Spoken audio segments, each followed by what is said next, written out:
Hello student, कैसे हैं आप लोग? सभी को राम राम। आज हम लोग पढ़ेंगे, मैथ का देखेंगे और इम्पॉर्टेंट क्वेश्चन देखेंगे मैथ का। जो ऑब्जेक्टिव है, ऑब्जेक्टिव बहुत मायने रखता है। जिस भी स्टूडेंट का ऑब्जेक्टिव सही रहेगा उसका परसेंटेज आने की संभावना अधिक हो जाता है। इसलिए आज हम लोग बात करेंगे मैथ के जो इम्पोर्टेंट सब क्वेश्चन है उस पर बात करेंगे। जो ऑब्जेक्टिव महत्वपूर्ण ऑब्जेक्टिव क्वेश्चन को देखेंगे और इसके स्टार्ट करते हैं। और अगर ये वीडियो अच्छा लगे तो एक बार इसको लाइक और सब्सक्राइब कर दें। ये बहुत ही अच्छा टॉपिक है, एक बार अगर इसे देख लेंगे तो आपके एग्जाम में बहुत ज़्यादा काम करेगा। इस दृष्टि से हम इसको बनाए हैं, आपके लिए बहुत अच्छा क्वेश्चन चुन चुन करके लाए हैं, तो इसे एक बार जरूर देखें। आज तो हम स्टार्ट करते हैं। पहला क्वेश्चन है, यदि दो संख्याओं का महत्तम समवर्तक 25 है। हमने यहाँ पर लिखा हुआ है कि दो संख्याओं का महत्तम समवर्तक 25 है और लघुत्तम समवर्तक 50 है, तो एक संख्या का गुणनफल होगा। तो संख्या का गुणनफल क्या होगा? तो संख्या का गुणनफल होगा, यानी कि दिया हुआ क्या है, महत्तम समवर्तक दिया हुआ है 25 और लघुत्तम समवर्तक दिया है 50। कहने का मतलब है कि महत्तम समवर्तक जो दिया हुआ है वह दिया हुआ है 25, महत्तम समवर्तक दिया हुआ है 25 और लघुत्तम समवर्तक दिया हुआ है आपका 50। हमको पूछ रहा है कि दोनों संख्याओं का गुणनफल क्या होगा। गुणनफल पूछ रहा है, गुणनफल पूछ रहा है, दो संख्याओं क्या होगा। तो हमको ये पता है, सूत्र होता है कि पहली संख्या गुना दूसरी संख्या बराबर एचसीएफ गुना एलसीएम। तो हमको निकालना क्या है, दोनों संख्याओं का गुणनफल निकालना है। तो आराम से हम क्या करेंगे, तो इस दोनों संख्याओं का गुणनफल निकालना है। तो हमको ये पता है एचसीएफ गुना एलसीएम होता है। इसका मतलब ये होगा कि 25 गुना 50 कर देंगे तो पता चल जाएगा 25 पंचे 125 हो गया, यानी इसका क्या आंसर हो गया 1250। तो इसका आंसर क्या हो जाएगा 1250। एक नंबर का क्या आंसर हो गया 1250। इसका मतलब समझ में आया बच्चों कि हमने यहाँ पर क्या क्या दिया हुआ था, महत्तम समवर्तक दिया हुआ है और लघुत्तम समवर्तक दिया हुआ है। महत्तम समवर्तक दिया हुआ है और लघुत्तम समवर्तक दिया हुआ है, महत्तम और लघुत्तम दिया हुआ है। हमको निकालना है गुणनफल, कुछ नहीं करना है। तो हमको पता है कि गुणनफल बराबर क्या होता है, एचसीएफ महत्तम समवर्तक गुना लघुत्तम समवर्तक। तो 25 गुना 50 कितना हो जाएगा 1250। ये आपका हो गया। अब जो है क्वेश्चन नंबर 2। क्वेश्चन नंबर 2 में क्या है कि द्विघात बहुपद के शून्यकों की अधिकतम संख्या कितनी होगी, यानी कि द्विघात बहुपदों के शून्यकों की अधिकतम संख्या। देखो द्विघात है, अगर कोई भी द्विघात जो इस रूप में होता है X square plus B X plus C बराबर 0, ये होता है द्विघात। द्विघात के जो अधिकतम बहुपद होते हैं, पावर अधिकतम अगर 2 है तो इसका बहुपद होता है 2। और अगर रैखिक है A X plus B X plus C, अगर ये रैखिक है तो इसका हो जाएगा आपका 1। अगर बहुपद त्रिघात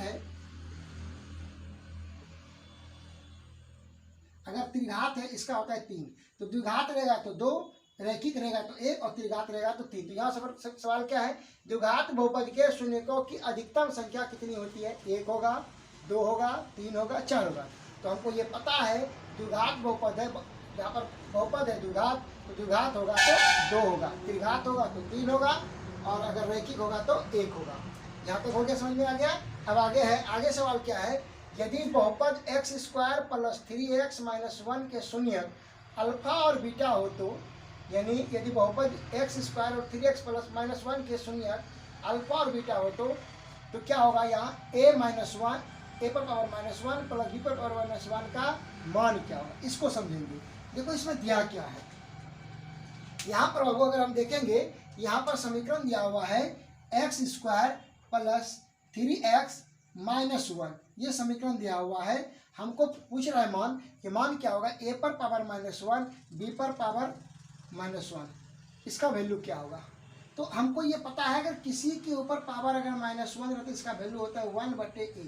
क्या होता है 1/a। उसी प्रकार इसका अगर हम देखेंगे, इसको लिख देंगे, ये हो जाएगा 1/a प्लस 1/b। इसको अगर हम करेंगे तो इसका एलसीएम हो जाएगा अल्फा इंटू बीटा। इसको अगर एलसीएम निकालेंगे अल्फा बीटा हो जाएगा, यहाँ हो जाएगा अल्फा और यहाँ हो जाएगा बीटा, यानी कि ए और बी, और ये हो जाएगा आपका बी प्लस ए। इसको अगर सही करेंगे तो हो जाएगा ए प्लस बी बटे ए इंटू बी। अब हमको पता है कि दो शून्य ए बी है, इसका दो शून्य क्या है ए बी है, यानी ये अल्फा है, सॉरी ये ए नहीं है, ये क्या है अल्फा है, और ये तुम्हारा आपका क्या है बीटा है। ये अल्फा है और ये आपका क्या है बीटा है। ये तुम्हारा आपका हो जाएगा अल्फा और बीटा, ये भी आपका हो जाएगा अल्फा और बीटा, ये भी आपका हो जाएगा अल्फा और बीटा। तो अब कुछ नहीं है, ये हो गया, समझ में आ गया।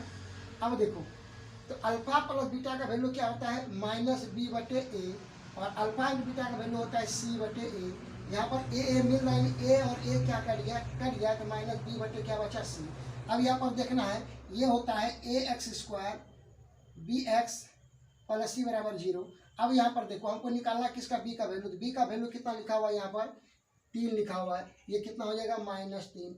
और सी का वैल्यू कितना लिखा हुआ है, सी का वैल्यू लिखा हुआ है -1, तो माइनस माइनस कर दिया तो कितना आ गया इसका 3 आ गया। तो इसका आंसर कितना आ जाएगा, यदि बहुपद x square minus 3x minus 1 के शून्य अल्फा बीटा हो तो ए पर पावर माइनस अल्फा पर पावर -1 और अल्फा पर बीटा पर पावर -1 का जो मान हो जाएगा वो हो जाएगा आपका 3। क्या हो जाएगा, समझ में आया बच्चों। अब है नंबर 4, पी एक्स बराबर है एक्स पर पावर क्यू प्लस 1 में। अब इसको मिटाते हैं, अब यहाँ देखते हैं। अब यहाँ पर क्या है, सवाल है कि पी एक्स का जो वैल्यू दिया हुआ है, पी एक्स का वैल्यू दिया हुआ है एक्स का क्यू प्लस 1 और जी एक्स का वैल्यू दिया हुआ है एक्स प्लस 1।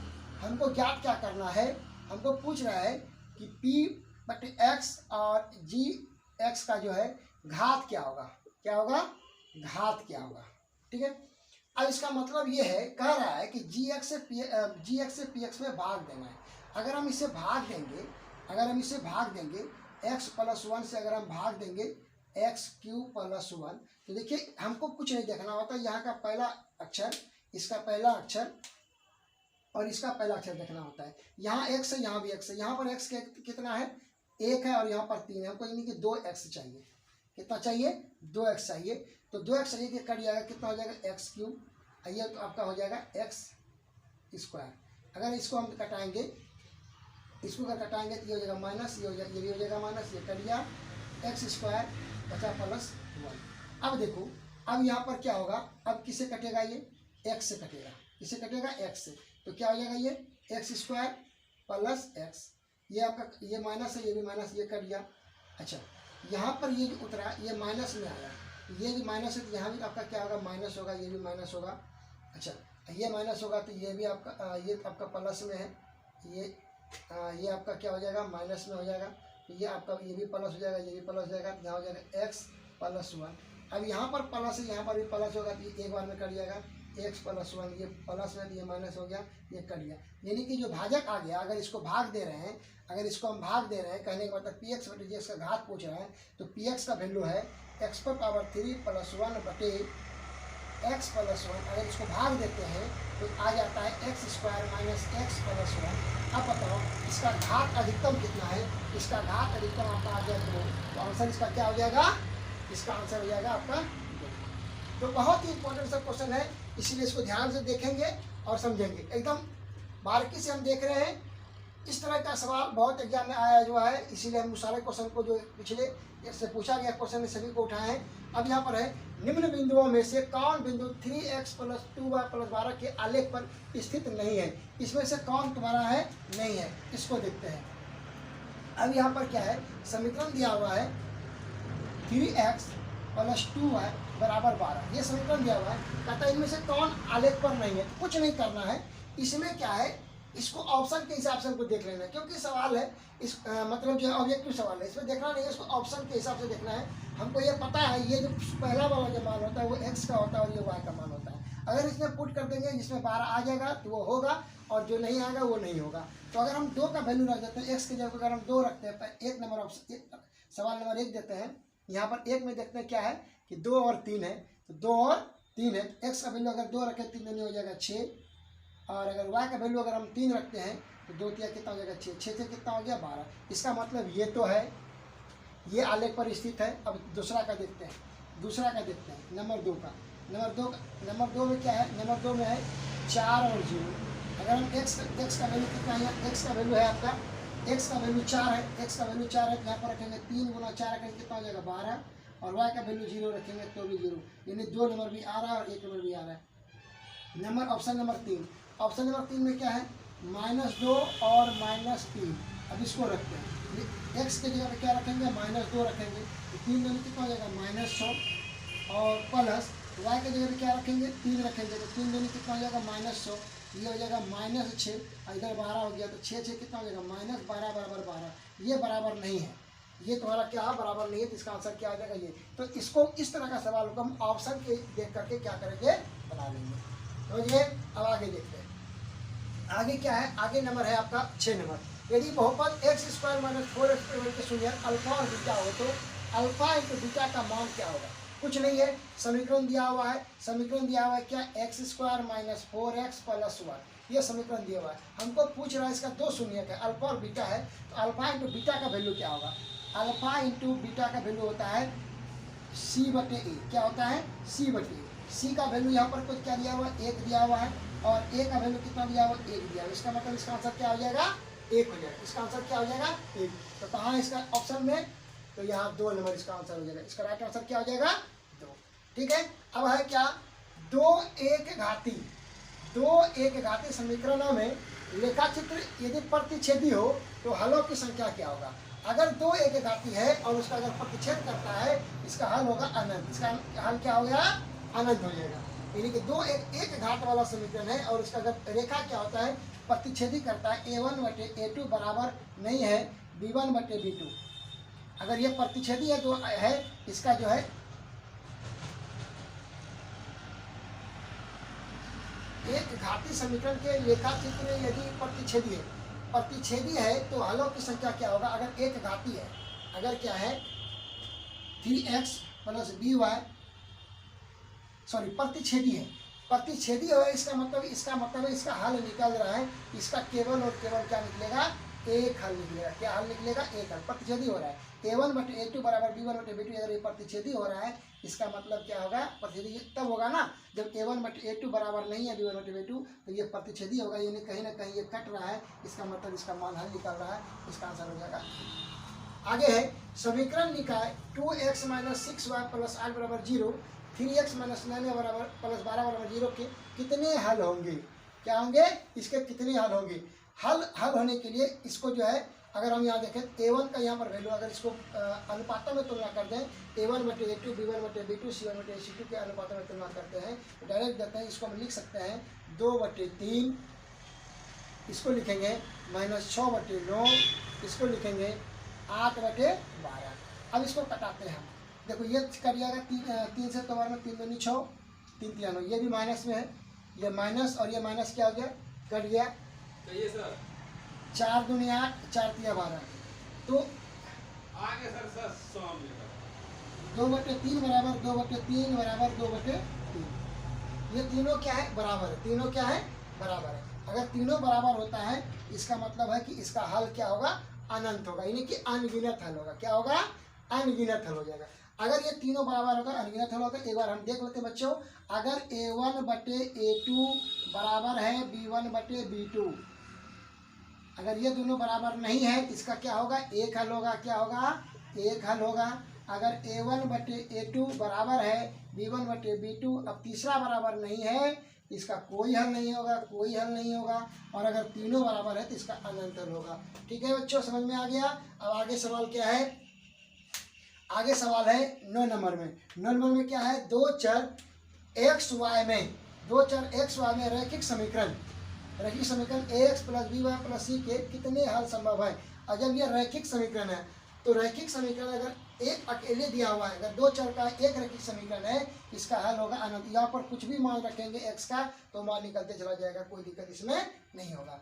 अब यहाँ पर समीकरण 3√3x² + 10x + √3 बराबर का विवेचक क्या होगा। अच्छा, विवेचक का मतलब होता है d का वैल्यू पूछ रहा है कि d का वैल्यू क्या होगा। d बराबर क्या होता है, d बराबर होता है b² - 4ac। अगर हम 10 नंबर को बता रहे हैं, 10 नंबर में देखो ध्यान से कि d का वैल्यू क्या होगा। इसमें क्या है, विवेचक, इसमें विवेचक पूछ रहा है, तो b का वैल्यू यहाँ पर क्या है, 10 का स्क्वायर हो जाएगा, है ना। यानी कि b बराबर पूछ रहा है, यानी कि b² - 4ac बराबर पूछ रहा है, 10 का स्क्वायर हो जाएगा। उसके बाद माइनस जाएगा 4 × 1 का वैल्यू कितना है, 3 और √3, और c का वैल्यू कितना है, √3। अगर इसको देखेंगे तो 10 कितना हो गया 100, ये आपका हो जाएगा √3 और √3 3 3 3 जा 9, 9 चौक 36, 10 में 6 गया 4, 9 3 गया 6, कितना निकल गया 64। इसका आंसर कितना आ गया 64। इसका आंसर कितना आ गया 64। तो विवेचक निकालने के लिए कहेगा बाबू ये सवाल एक 100% एग्जाम में एक सवाल तो इससे आएगा ही आएगा। अगर डी बराबर विवेचक पूछ दिए, अगर तुमसे पूछ दे कि बच्चा विवेचक बताओ क्या होगा, विवेचक बराबर होता है डी बराबर बी स्क्वायर माइनस 4ac। इस पर क्या करेंगे बैठा देंगे, आपका आंसर आ जाएगा। ठीक है, अब है आपका लास्ट में क्वेश्चन 11 नंबर। 11 नंबर देखो क्या लिखा हुआ है, लिखा हुआ है के किस मान के लिए समीकरण 9x² + 3kx + 4 के मूल समान है। अगर के का कौन सा मान लेंगे तो मूल समान होगा। मूल समान तब होता है जब b² - 4ac बराबर क्या होगा 0 होगा। अगर 0 होगा तो मूल समान होगा, 0 से छोटा होगा तो कोई हल नहीं होगा, अगर 0 से बड़ा है तो हल तो होगा लेकिन असमान होगा। अब अगर समान होने के लिए क्या होना चाहिए, b² - 4ac बराबर अगर 0 है, इसका हल क्या होगा समान होगा। ये कौन सा सवाल हम देख रहे हैं, 11 नंबर सवाल को देख रहे हैं। अब यहाँ पर देखो b का इसमें क्या है, b का वैल्यू क्या दिया हुआ है, b का वैल्यू दिया हुआ है 3kx, इसका क्या हो जाएगा स्क्वायर माइनस 4, a का वैल्यू कितना है 9 और c का वैल्यू कितना है 4। ठीक है, अगर हम इसको देखेंगे तो क्या हो जाएगा 3 तिया 9kx², 3 तिया 9kx²। सॉरी यहाँ पर क्या है x नहीं होगा, यहाँ पर क्या 3k है, 3k का स्क्वायर हो जाएगा -4। अब देखो 3k 9k का स्क्वायर, अब माइनस क्या हो जाएगा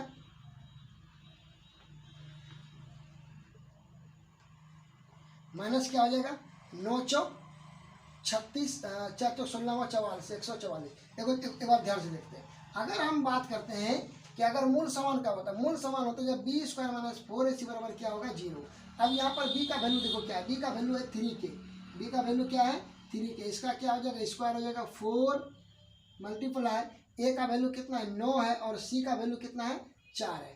तो इसका अगर स्क्वायर करेंगे तो कितना हो जाएगा 3 तिया 9 k का स्क्वायर माइनस 4 चौक 16 44, 144। ठीक है, अब बराबर क्या है 0 है। अब क्या है कि अगर हम देखते हैं कि अब यहाँ पर क्या है 9k का जो है ये तो अलग अलग है, इसको उस पार भेज देते तो हो जाता है 144, के स्क्वायर का वैल्यू क्या हो जाएगा 144/9, 9 से कट जाएगा 16 44 से 16 बार में कट जाएगा 9 अच्छा क्या 16 बार में, तो 16 बार में कट जाएगा। तो के का जो वैल्यू होगा स्क्वायर को जब उधर लेके जाएंगे तो इस पर क्या आ जाएगा रूट हो जाएगा, ये एक हो जाएगा प्लस में, एक हो जाएगा माइनस में, एक हो जाएगा प्लस में माइनस में, 16 का रूट हो जाएगा 4, तो प्लस माइनस क्या हो जाएगा 4। तो ऑप्शन में है यहाँ पर ख नंबर में क्या ये आपका हो जाएगा। तो हम लोगों ने देख लिया, बहुत ही महत्वपूर्ण सब क्वेश्चन है। इसको अगर आप एक बार देख लेंगे, एक बार नहीं 2 बार 3 बार इसको देखें, और इससे क्या होगा अगर आप सीरियल वाइज को देखते रहेंगे तो आपको बहुत एग्जाम में महत्वपूर्ण होगा। ठीक है बच्चों, धन्यवाद।